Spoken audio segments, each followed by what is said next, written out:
Саймона Хундадонохот мы находимся у памятника герою бурятского народа Чипчугею Батору у села Баиндай. В казахских записках он упоминается как Икерешский князец, то есть Ихирийский наён.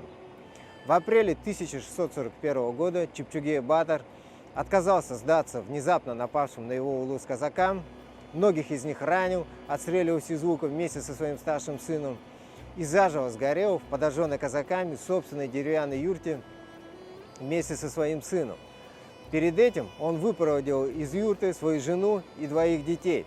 Отдавать детей на милость победившего врага – это давняя монгольская традиция. В сокровенном сказании монголов таких случаев описано множество. Старший же сын остался в юрте вместе с отцом и, вероятнее всего, против воли Чипчугея. Ведь ни один отец в подобной ситуации не скажет своему сыну: «Ты остаешься со мной». Вероятно, это был первый и последний случай в жизни старшего сына Чипчугея, когда он ослушался отца. Вот это и называется степная аристократия. Ведь аристократ – это не тот, кто носит камзол или ест 3 вилками, а тот, кто канонически воспитан и в нужный момент способен совершить поступок, который останется в памяти его народа навсегда. Ялы!